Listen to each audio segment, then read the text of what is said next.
Pelatih Singapura takut hadapi timnas Indonesia U22 di SEA Games 2025. SEA Games 2025 yang akan digelar di Thailand tampaknya bakal berlangsung panas, terutama di cabang sepak bola putra. Salah satu yang sudah mulai merasakan tekanan adalah timnas Singapura U22 setelah hasil undian menempatkan mereka di grup neraka bersama Indonesia, Myanmar, dan Filipina. Pelatih muda Singapura Firdaus Qasim tidak menutupi kekhawatirannya. Dalam pernyataannya, ia mengakui bahwa jalur yang harus ditempuh timnya kali ini sangat berat, terutama karena harus berhadapan dengan Indonesia, sang juara bertahan yang tampil luar biasa di edisi sebelumnya. Namun meski menyadari tantangan besar itu, Qasim menegaskan bahwa timnya tidak akan menyerah. Kami tahu siapa lawan kami dan seberapa tangguh mereka, tapi kami datang bukan untuk menyerah. Kami akan menyambut tantangan ini dengan semangat dan kerja keras, ujar Qasim dengan nada optimis.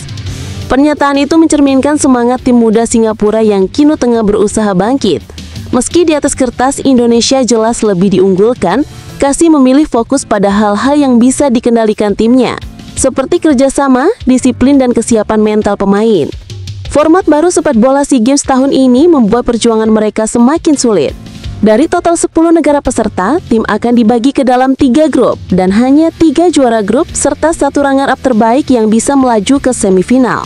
Artinya, setiap pertandingan akan sangat menentukan. Tidak ada ruang untuk kesalahan sedikit pun. Bagi Singapura, grup ini bisa dibilang mimpi buruk. Selain harus menghadapi Indonesia yang tengah di puncak performa, mereka juga bertemu Myanmar yang dikenal punya permainan cepat, serta Filipina yang mulai menunjukkan perkembangan signifikan dalam 2 tahun terakhir. Namun alih-alih pesimis, Qasim mencoba menanamkan keyakinan kepada skuadnya. Ia percaya semangat bertarung bisa menjadi modal utama untuk mengejutkan lawan. Saya melihat semangat yang mulai tumbuh di dalam tim. Itu akan menjadi kekuatan kami saat kompetisi dimulai, katanya penuh harapan. Bagi pelatih berusia muda ini, SEA Games bukan sekadar ajang mencari medali, tapi juga momen penting untuk mengukur sejauh mana sepak bola muda Singapura berkembang. Yang menyebut menghadapi tim sekelas Indonesia justru menjadi kesempatan berharga untuk menguji mental dan kemampuan anak asuhnya. Sementara itu, di kubu Indonesia sendiri, hasil undian ini disambut dengan percaya diri.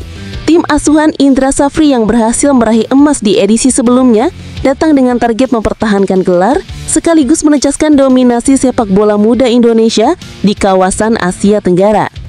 Dengan begitu banyak tim kuat di satu grup SEA Games 2025 bisa dibilang sebagai grup paling menarik untuk ditonton. Publik sepak bola ASEAN pun menantikan bagaimana Singapura menghadapi ujian berat ini dan apakah mereka mampu memberi kejutan melawan Garuda Muda. SEA Games 2025 dijadwalkan berlangsung di Thailand mulai 9 hingga 20 Desember.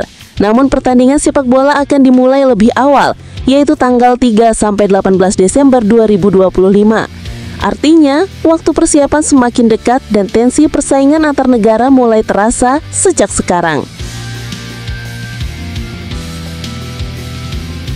Buriram kalah, tapi Sandy Walsh dan Patinama tampil efektif meski hanya jadi pengganti.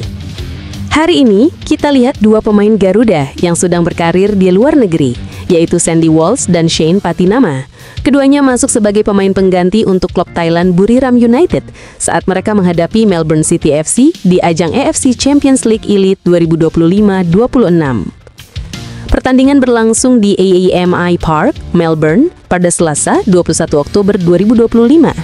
Buriram United harus bertandang dan kalah tipis dari Melbourne City dengan skor 1-2. Gol untuk Melbourne City dicetak oleh Albasan Rashani pada menit ke-84 dan Max Caputo pada menit ke-90+7. Sedangkan Buriram hanya bisa membalas lewat Goran Kaučić di menit ke-72. Shane Patinama masuk sebagai pemain pengganti pada menit ke-66 menggantikan pemain lain di sisi kiri pertahanan. Meskipun waktu bermainnya terbatas, ia tetap menunjukkan statistik yang layak diperhitungkan. Akurasi umpan sekitar 75%, 1 tackle, 4 sapuan, 1 intercept, dan 1 recovery.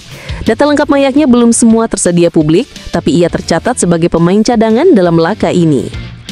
Sementara itu, Sandy Walsh masuk pada menit ke-80 menggantikan Filip Stojovic. Dalam sisa pertandingan, ia mencatat 2 sapuan, 1 recovery, dan 1 duel berhasil, dengan akurasi umpan juga di kisaran 75%. Walau hanya bermain sekitar 10 hingga 15 menit, penampilannya tetap mencuri perhatian sebagai bagian dari skuad Buriram United musim ini. Meskipun hasil laga tak berpihak pada Buriram dengan kekalahan 1-2, kehadiran 2 pemain naturalisasi Indonesia ini tetap penting. Mereka menunjukkan bahwa pemain timnas Indonesia punya kualitas dan bisa bersaing di kompetisi klub top Asia. Untuk timnas Indonesia, keberadaan Walsh dan Patinama di klub yang bermain di level Asia seperti ACL Elite bisa menjadi aset besar jelang pemanggilan dan persiapan ke turnamen internasional. Kata Alex Pastor, Piala Dunia 2026 tak logis untuk timnas.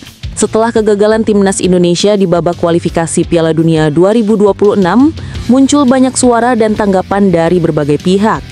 Kali ini, salah satu komentar menarik datang dari Alex Pastor, mantan asisten pelatih timnas Indonesia yang sempat bekerja sama dengan Patrick Kluivert.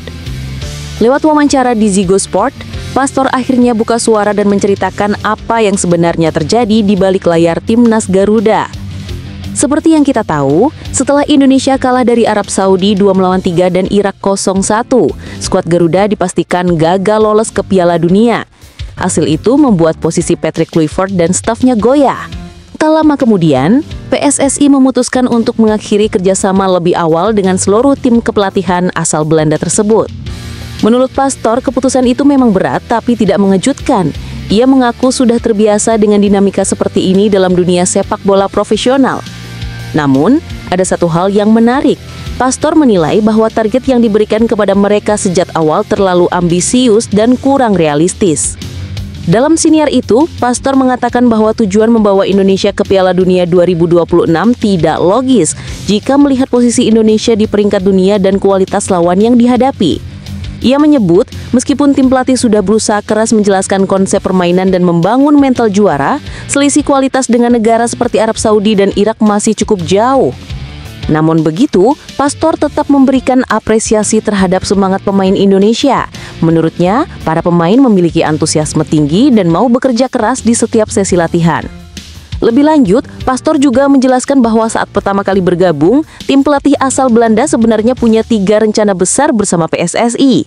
Pertama, tentu saja mencoba membawa Indonesia sejauh mungkin di kualifikasi Piala Dunia. Kedua, membantu program pembinaan usia muda, terutama tim U23 dan U20, agar punya sistem yang lebih kompetitif. Dan yang ketiga, memperluas jaringan pencarian pemain berbakat di seluruh Indonesia, yang jumlah penduduknya mencapai lebih dari 280 juta orang. Sayangnya, setelah target pertama gagal, seluruh proyek itu ikut berhenti di tengah jalan. Pastor juga sedikit menyinggung soal suasana di internal tim. Menurutnya, situasi di akhir masa kerja memang mulai terasa berat, terutama setelah tekanan dari publik dan media makin besar. Kalau atmosfer sudah terlalu negatif, sulit bagi siapapun untuk bekerja dengan nyaman, ujarnya. Ia pun menyayangkan bahwa proyek yang seharusnya jangka panjang malah berakhir terlalu cepat. Padahal, menurutnya, Indonesia punya potensi besar asal diberi waktu yang cukup untuk membangun fondasi sepak bola secara menyeluruh. Menutup komentarnya, Alex Pastor tetap menaruh harapan untuk masa depan sepak bola Indonesia. Ia menyebut animo masyarakat terhadap sepak bola luar biasa tinggi, dan itu jadi modal besar untuk berkembang.